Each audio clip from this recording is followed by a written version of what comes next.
नमस्कार, मैं हूं रिजवान अहमद सिद्दीकी। आप देखना शुरू कर चुके हैं सबकी खबर। एक बहुत धमाकेदार खबर आ रही है कि कैलाश विजयवर्गीय ने केंद्रीय मंत्री अमित शाह से इस्तीफे की पेशकश कर दी है और वो 28 फरवरी को उनसे मिले थे। उसके बाद उन्होंने एक बार फिर सरकार से दूरी बना ली है। वो न कैबिनेट में शामिल होते हैं, न सरकारी आयोजनों में शामिल होते हैं। आजकल तो अब वो सरकारी आयोजनों के अलावा अन्य आयोजनों से भी दूरी बना रहे हैं धीरे धीरे। उन्होंने ऐसा कहा जाता है कि अमित शाह से कहा है कि उनके लिए कोई नई भूमिका तलाश ली जाए। तो क्या इसमें सच्चाई है, क्या बातें हैं, क्या वजह है, आइए एक बार हम रविंद्र जैन साहब से इस पर समझते हैं। रविंद्र भाई, आपका बहुत बहुत स्वागत है। धन्यवाद। कैसे देख रहे हैं आप कैलाश जी के इस पेशकश या भविष्य को? बहुत बहुत धन्यवाद रिजवान भाई। देखिए रिजवान भाई, पॉलिटिकल खबरें हैं जो परिस्थिति जन्य माहौल रहता है उस पर बनाई जाती है, इसके कोई एविडेंस नहीं होते। और मेरे सूत्र मुझे बता रहे हैं कि 28 तारीख को कैलाश विजयवर्गीय जी ने अमित शाह के सामने इस्तीफे की पेशकश की है। अब मुझे इसके कोई प्रमाण मांगेगा तो मेरे पास कोई प्रमाण नहीं है, लेकिन उसके बाद में जो घटनाक्रम देख रहे हैं और उसके पहले देख रहे हैं तो लगता है कि इसमें कोई आश्चर्यजनक भी नहीं है। 3 महीने से कैलाश जी का जो हाल बेहाल करके रखा गया है, अब वो क्यों हो रहा है? उनके खुद के कारण से हो रहा है, मुख्यमंत्री कर रहे हैं, मेरे को समझ में नहीं आ रहा है। एक तो क्या है कि उनके मित्र और पत्रकार भी कह रहे हैं कि उनकी जुबान पर शनि बैठ गया है। अब ऐसा तो नहीं है शनि ये कहलवा दिया हो वहाँ जाके दिल्ली में, लेकिन खबरें बहुत चल रही हैं। मैं आपको बताऊँ 28 तारीख को एक नहीं, मध्य प्रदेश के 3 दिग्गज नेताओं ने दिल्ली में अमित शाह जी से मुलाकात की।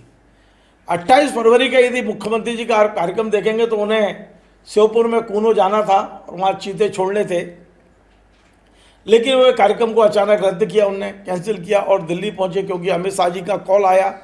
और कहा जा रहा है कि अमित शाह जी के पास तमाम खबरें उनके अपने नेटवर्क से पहुँच रही थी, यहाँ के नेता भी टाइम मांग रहे थे। मध्य प्रदेश में जो कुछ चल रहा है वो सामान्य तो नहीं है, असामान्य चीज़ें हैं। और मुझे लगता है कि अमित शाह ने 28 तारीख इसके लिए तय कर दी थी कि 28 तारीख को एक बार वो समझना चाहते हैं और उन्होंने तीनों को बुलाया। मुख्यमंत्री जी मिले तो उन्होंने अपना पक्ष रखा होगा, अब जो भी रखा है। कैलाश जी मिले हैं तो उनके बारे में जो बाहर खबरें निकल कर आ रही हैं कि उन्होंने कहा है कि भाई बहुत हो गया, अब मैं इससे ज़्यादा अपमान नहीं झेल सकता, आप चाहें तो मुझे कैबिनेट से मुक्त कर दें। इस बात की अभी पुष्टि नहीं हुई है क्योंकि ये अमित शाह से कहने की हिम्मत किसी नेता में नहीं है रिजवान भाई कि आप मेरी कोई राजनीतिक भूमिका तलाश दीजिए या कुछ कर दीजिए।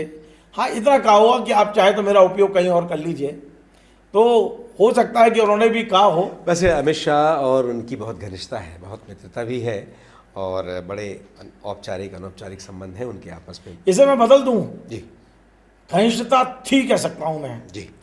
वो इसलिए मैं कह रहा हूँ कि ये राजनीति है। राजनीति में रोज़ नया मौसम बनता है और उसका तापमान आगे पीछे होता रहता है। और यदि घनिष्ठता थी, कैलाश जी के कुछ उपकार उनके ऊपर थे, तो मेरे ख्याल में उन्होंने उनको 2 बार राष्ट्रीय महासचिव बना के उन उपकारों को पटाने की भी कोशिश की है, आप और हम सब जानते हैं। इसलिए राजनीति में कोई स्थायी दोस्त और स्थायी दुश्मन नहीं होता, ये आप बिल्कुल पहली राजनीति का जो परिभाषा है वो ये मानी जाती है। बिल्कुल। और देखिए सरकार चला रहे हैं अमित शाह जी, उन्हें सत्कार, संगठन और पूरे राज्यों का विस्तार, बहुत सारी चीज़ें उन्हें देखनी होती है अमित जी को। तो आप ये नहीं कह सकते कि उन संबंधों को जो करीब 25 साल 20 साल पुराने संबंधों के आधार पे आज कैलाश जी अमित शाह जी से कोई बड़ा फैसला करा लेंगे। हाँ, ये सही है। देखिए अब कितने दिन बाद तो उन्हें मिलने का टाइम दिया। यदि घनिष्ठता थी तो क्या 3 महीने लगते मुलाकात करने में उनको? जिस दिन उनको डाउन किया गया, जिस दिन उनको अधिकार छीने गए, आज कैलाश जी की स्थिति क्या है मध्य प्रदेश में आप जानते हो। लेकिन रिजवान भाई एक बात और महत्वपूर्ण है कि आज भी हमें प्रहलाद जी की भूमिका को लेकर थोड़ा संशय है, क्योंकि मैं पहले भी बोल चुका हूं कि प्रहलाद जी लोधी समाज के आज की तारीख में मध्य प्रदेश में एक छत्र नेता हैं। लेकिन ये बात भी सत्य है कि मोहन यादव जी से उनकी भी दूरी है, अभी उनकी दूरी थोड़ी दिखाई नहीं दे रही है, कैलाश जी की दिखाई दे रही है। प्रहलाद पटेल जी ने संयम रखा हुआ है, उनका अपनी वाणी पे इतना संयम है कि वो कोई भी लूज बॉल देते ही नहीं किसी को, कोई उनको आउट कर ले।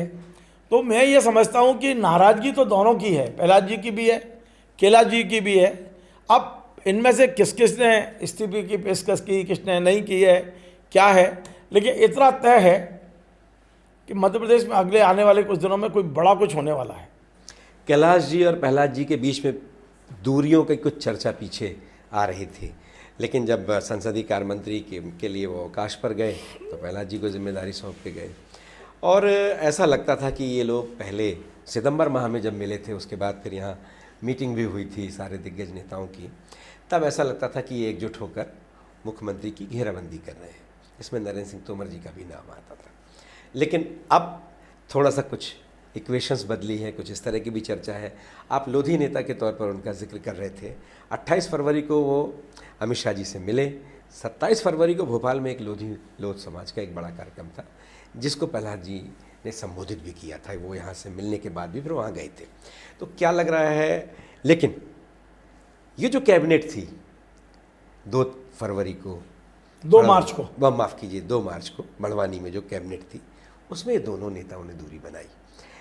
तो ये सब चीज़ें आप कैसे देख रहे हैं? अच्छा, दूरी बनाते, कोई कारण देते तो समझ में आता। उसी दिन उसी जिले के बगल झाबुआ में, अलीराजपुर में, कैलाश जी वहाँ पर भगोरिया डांस कर रहे थे। इसका मतलब वो व्यस्त नहीं थे, कोई घर में गमी का भी माहौल नहीं था। जैसा उन्होंने पिछली बार बताया कि मेरे मित्र के यहाँ गमी हो गई तो मैं छुट्टी पे हूँ, तो ऐसा कोई माहौल नहीं था, कोई एक्सक्यूज़ नहीं है। इसका मतलब ये है कि वो जानबूझ के दूरी बना रहे हैं। प्रहलाद जी का समझ में आता है कि उनके पैर में चोट है, हो सकता है कैबिनेट की बैठक ऐसी जगह हो रही हो कि वो नहीं वहाँ तक पहुँच पा रहे हों, लेकिन कैलाश जी के पास कोई एक्सक्यूज़ नहीं है।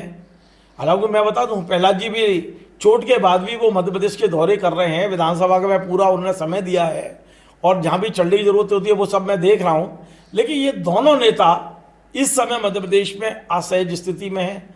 और मतलब कैलाश जी की स्थिति तो मैं आपको बताऊँ रिजवान भाई, शिवराज जी के समय भी ऐसी थी, लेकिन तब उनका एक सम्मान बहाल हो गया था, उन्हें राष्ट्रीय महासचिव बना के ले जाया गया।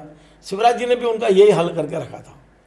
अब ये लोग सब दोस्त हैं, मैं आपको बताऊँ, नरेंद्र सिंह तोमर हुए, शिवराज जी हुए और प्रहलाद जी हुए, कैलाश जी, ये लोग बड़े ऐसे मित्र हैं जो युवा मोर्चे से यहाँ तक आए हैं। और जब ये लोग मिलते हैं तो गाने गाते हैं, हाथ में हाथ डाल के घूमते हैं। लेकिन जब इनके बीच के संबंध हम देखते हैं, राजनीतिक वो देखते हैं, तो हम लोग चौंक जाते हैं कि वाकई हम लोग सब गलत सोच रहे हैं। तो ये बड़ा अजीब और गरीब सब वो है।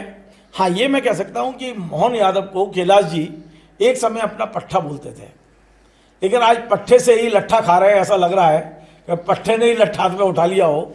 तो लेकिन एक बात और मैं आपको बताता हूँ, अमित शाह जी से मुलाकात के बाद यदि आप मोहन यादव जी की गतिविधियों को देखेंगे तो उन्होंने इंदौर पे और ज़्यादा फोकस कर दिया है। वे लगातार इंदौर के दौरे कर रहे हैं लौटने के बाद।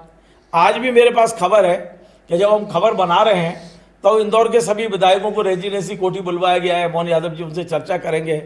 इसके क्या अर्थ निकाले जाएं?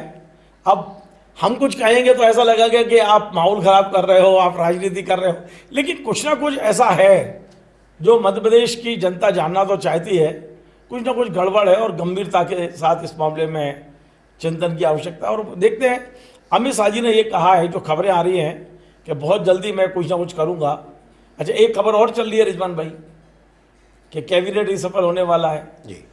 और कैबिनेट रिसफल हो रहा है तो बताते हैं कि जो 4-5 सीनियर लोग हैं उनको कोई और उत्तरदायित्व दिया जा सकता है, जिसमें कैलाश जी है, राकेश जी है, प्रहलाद जी हैं, बहुत सारे नाम लिए जा रहे हैं। राजेंद्र शुक्ला का भी नाम चलता रहता है गाय बगाए। अब ये 100% कोई खबर नहीं है जब तक फैसला नहीं होता। लेकिन मुझे लगता है कि कैलाश जी जिस परिस्थिति से गुजर रहे हैं, उनका ACS उनको घास नहीं डाल रहा। नगर निगम के कर्मचारी उनसे बात करने को तैयार नहीं है। इंदौर नगर निगम के, सोचो जहाँ वो महापौर रहे हैं, जो इंदौर शहर उनके दिल में धड़कता है, वहाँ कुछ कर नहीं पा रहे। भागीरथपुरा में जिस तरह से लोग मरे, उसका कष्ट उनके सीने में आज भी है। तो बहुत सारी चीज़ें हैं। अब मुझे लगता है कि ऐसे में हमने तो पिछली बार कहा था और आज हम पुनः कह रहे हैं, कैलाश जी, मैं व्यक्तिगत तौर पर आपका सम्मान करता हूँ। यदि वाकई आपको लगता है कि आपकी पार्टी में आप भजन बन गए हो, तो आपने तो वो तीर्थ बनाया है हनुमान जी का, पीतेश और हनुमान, आप छोड़ो हनुमान जी की सड़ में बैठो, जो होगा वो सब सामने आएगा। पर क्या ऐसा आप कर पाओगे? क्या पार्टी आपको करने देगी? सवाल तो है। धन्यवाद रविंद्र भाई, है बहुत महत्वपूर्ण चर्चा थी ये। कैलाश जी का भविष्य क्या होगा, इसके अलावा अन्य वरिष्ठ जो नेता हैं जो कैबिनेट में हैं उनका भविष्य क्या होगा, वो क्या करने वाले हैं, क्या वाकई कैलाश जी ने अब इस्तीफे की पेशकश कर दी है, क्या उन्हें अभी और रुकने के लिए कहा गया है इसलिए कि वो कोप भवन में थे, वहाँ से बाहर निकले तो अब उन्होंने अपने आप को खुद ही किनारे कर लिया है, वो चीज़ों में शामिल नहीं होते। हाँ, बघेरिया के कार्यक्रम में ज़रूर वो गए थे, वो भी चर्चा में आया इसलिए कि कैबिनेट थी उस दिन। इसके अलावा मंत्रिमंडल विस्तार की चर्चा भी बहुत ज़ोर शोर से है। विपक्ष के निशाने में सरकार के बजाय सरकार का ये मंत्री जो एक दिग्गज नेता है कैलाश विजयवर्गीय वो हैं। विपक्ष ने भी उनको घेरा, अपने भी पराये से हो गए हैं। ये किस तरह की परिस्थितियां हैं और इन परिस्थितियों के बीच कैलाश जी एक योद्धा की तरह बाहर निकलने वाले हैं या वो और दूरी बनाएंगे।